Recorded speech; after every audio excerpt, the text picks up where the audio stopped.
Why do I and so many other Christians keep sinning even after getting saved and supposedly have the Holy Spirit? Like, I got baptized and read my Bible every day, and I practically live at my church, but I still struggle with sin. So where's this transformation that Christians keep preaching? Like, what's the point of getting saved if Christians are still struggling with sin?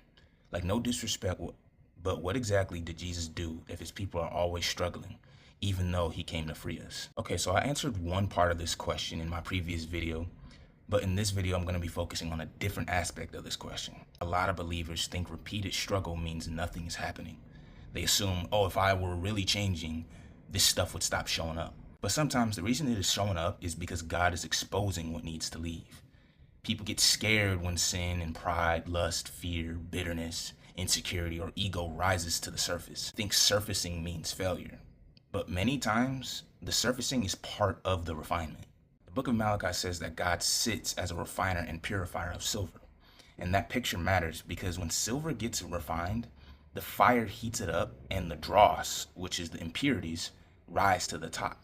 That dross was already in the silver. The fire didn't invent it, it exposed it. And sin works the same way. Pressure hits and testing comes, and then our weaknesses surface.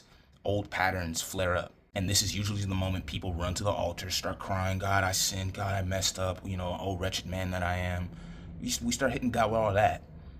And they want to escape the fire. They want to numb it out with worship, and they want to hide what came up. But the refiner is trying to remove what the heat revealed. One of the most beautiful parts of silver refining is that a refiner knows that silver is ready when he can see his own reflection in it.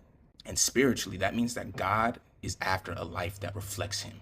So if we reframe the problem, what is the fire? The fire is testing. Fire is the pressure, the exposure, and training that the Holy Spirit leads you through. Everybody's fire looks different because everybody has different weak areas. One person's fire may expose lust, another person's fire may expose pride, fear, control, people-pleasing.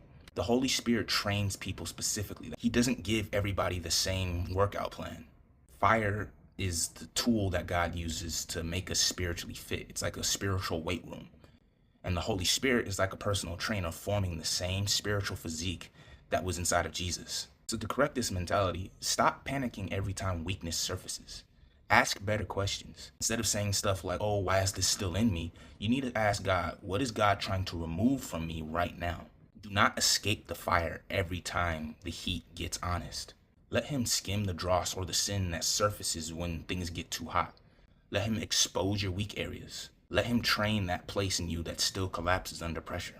Stop treating transformation like it's fake or not working just because it takes time.